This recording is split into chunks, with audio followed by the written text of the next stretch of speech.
Hey guys, perkenalin nama gue Jonas Sunandar. Gue kali ini mau ngebahas tentang topik virus corona. Di video sebelumnya gue udah pernah jelasin tentang cara teknologi blockchain melawan virus corona, yaitu dengan cara menghilangkan data fragmentation. Kalau belum lihat videonya, bisa cek videonya langsung ya di channel FWB. Kali ini gue mau ngasih tunjuk kegunaan blockchain lain, yaitu pada sektor donasi. Penasaran? Stay tune ya! Salah satu masalah besar saat corona ini adalah rumah sakit itu kebanjiran pasien. Saat video ini dibuat, lebih dari 9.000 orang itu dikarantina di rumah sakit. Lalu sisa kasus lainnya itu isolasi mandiri di rumah masing-masing. Otomatis diperlukan tenaga medis yang lebih banyak. Tapi kan kita tahu, untuk menangani pasien COVID-19, para tim medis itu wajib memakai alat pelindung diri atau APD saat bertugas. Soalnya mereka rentan banget untuk tertular virus ini. Soalnya mereka kan langsung kontak fisik dengan para pasien yang positif corona. Tahu nggak sih berapa harga APD yang digunakan para tim medis?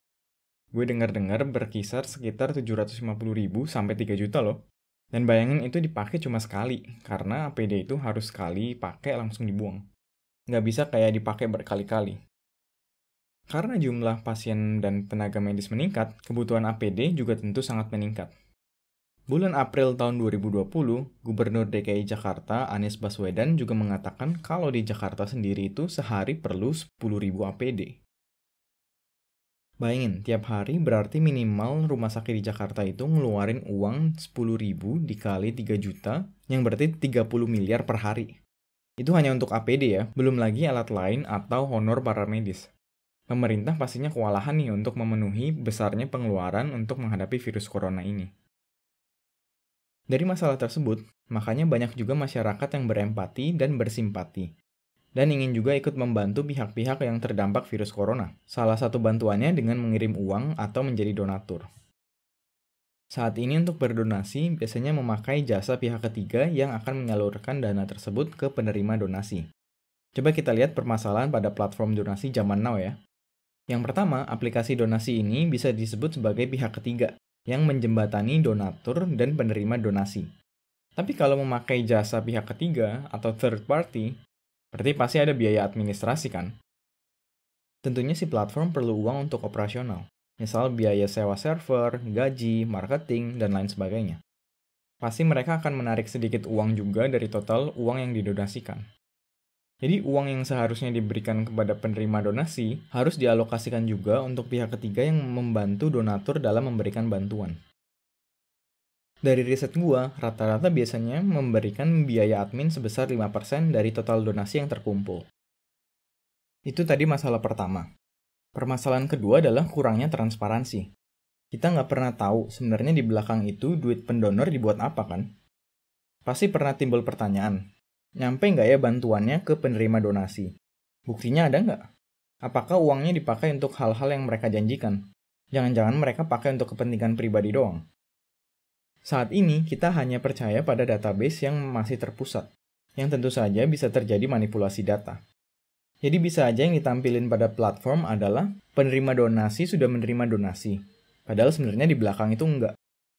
Atau mungkin nominal total uang donatur juga dimainkan oleh pihak platform. Jadi penerima donasi nggak menerima uang utuh yang seharusnya ia terima. Misalkan, ternyata banyak orang yang sudah mendonasikan uang mereka. Misalkan ternyata sudah terkumpul 80 juta. Tapi pada platform cuma ditampilkan uang yang terkumpul itu hanya 20 juta. Ya udah, berarti yang diterima oleh penerima donasi itu cuma 20 juta kan? Ya, gue nggak bilang semua platform donasi itu kayak gitu. Ada juga platform yang emang benar-benar menyalurkan dana donasi ke penerima donasi. Tapi alangkah baiknya kalau kita bisa meminimalisir kemungkinan tersebut terjadi. Terus gimana dong solusinya? Salah satunya adalah menggunakan teknologi blockchain. Idenya simpel aja sih. Kan sumber pemungutan biaya administrasi tadi yang 5% itu dari pihak ketiga. Gimana kalau kita ilangin aja gitu pihak ketiga? Jadi para donatur langsung aja ngasih ke penerima donatur, tanpa adanya perantara seperti bank atau platform donasi itu. Sesimpel itu idenya. Tapi untuk mewujudkan itu, kita perlu cryptocurrency, di mana kita dapat bertransaksi langsung secara peer-to-peer, artinya tidak memerlukan pihak ketiga untuk kita mengirimkan uang. Jadi permasalahan administrasi 5% tadi akan hilang. karena donatur langsung mengirim ke penerima donasi tanpa melalui pihak ketiga. Ditambah lagi, seluruh pengiriman dana juga tercatat pada blockchain.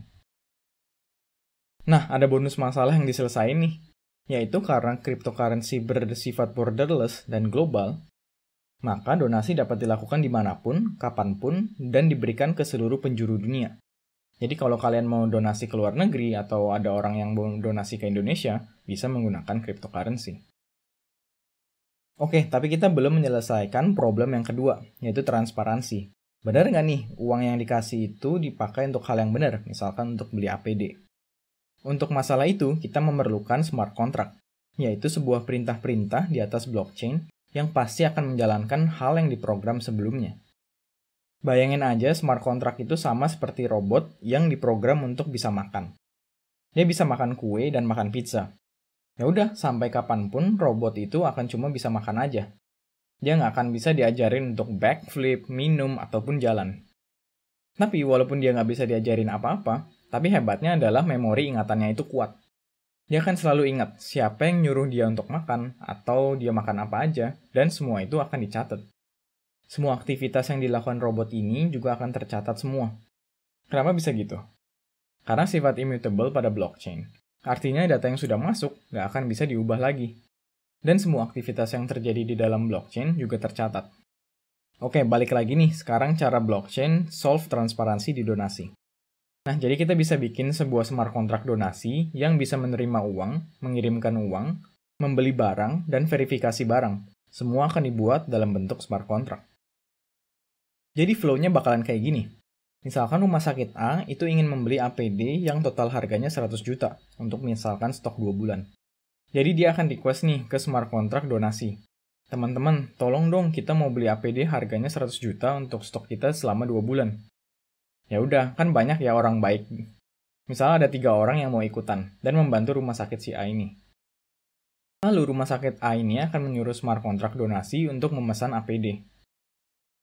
Sebenarnya si smart contract donasi akan berinteraksi dengan smart contract supplier APD dan mengirimkan uang yang sesuai untuk pembelian APD. Jadi setelah supplier ini menerima uang 100 juta tersebut, dia akan memproses transaksinya. Yang pertama, supplier akan mengirim stok APD bulan pertama dulu. Setelah menerima APD, rumah sakit akan memverifikasi kalau ternyata barangnya sudah diterima. Caranya dengan berinteraksi dengan smart contract donasi bahwa ia sudah menerima barangnya. Smart contract donasi juga akan memberitahu kepada seluruh donatur bahwa penerima donasi sudah mendapatkan bantuan untuk bulan pertama. Begitu pula ketika stok APD kedua dikirimkan oleh supplier. Maka pihak rumah sakit juga akan memverifikasi penerimaan barang. Dan tentu saja semua donatur juga akan diberitahu. Kalau siklusnya terjadi seperti ini, maka donatur bisa mengetahui sampai mana sih penggunaan uang yang ia sumbangkan. Jadi kan akan tercipta transparansi pada sistem donasi. Oke, kita masuk ke FAQ. Bukannya cryptocurrency itu harganya naik turun. Kalau kita nyumbang, lalu harganya turun di mana? Jangan-jangan kita kirim 100.000, ternyata yang nyampe ke penerima donasi itu cuma 95.000. Seiring berkembangnya cryptocurrency, ada jenis cryptocurrency yang disebut dengan stablecoin. Artinya, value dari koin tersebut selalu 1:1 dengan sebuah mata uang. Misalkan nih, yang paling terkenal adalah USDT. Harga 1 USDT kapanpun akan selalu mendekati $1. Atau di Indonesia ada IDRT. Jadi satu token IDRT, value-nya akan selalu mendekati Rp1. Kalau seperti itu, kan nggak akan mungkin terjadi penurunan nilai donasi. Nah, pertanyaan selanjutnya, sudah ada nggak sih yang implementasi sistem ini? Untuk solve masalah kedua, yaitu tentang transparansi, emang sulit banget. Tapi untuk tahap pertama, UNICEF sekarang sudah menerima cryptocurrency untuk donasi berupa Bitcoin dan Ethereum. Tapi untuk kedepannya, mereka sudah ada rencana juga untuk pembuatan smart contract yang bisa membuat donatur ngelihat semua pergerakan uang yang mereka donasikan. Ethereum Foundation sendirilah yang akan turun tangan untuk membantu masyarakat luas menggunakan teknologi blockchain. Kalau di Indonesia, melihat kondisi pandemi COVID-19 yang tidak kunjung membaik, Asosiasi Blockchain Indonesia bekerja sama dengan Kadin, IDRP, Blocksphere, Indodax, Pintu, Emurgo, dan toko kripto untuk menginisiasi program donasi bersama peduli COVID-19. Donasi ini akan dialokasikan untuk pembelian APD dan atau ventilator yang akan diberikan kepada rumah sakit rujukan COVID-19. Program ini menerima donasi dalam bentuk IDRT maupun aset kripto yang akan dicatat secara transparan dalam platform blockchain. Oke guys, sekian dulu penjelasan cara blockchain melawan virus corona di bidang donasi. Kalau masih ada yang bingung, boleh langsung tanya di kolom komentar. Dan kalau kalian merasa terbantu dari video ini, like video ini, dan juga jangan lupa untuk subscribe channel FWB ya. See you in the next video. Bye!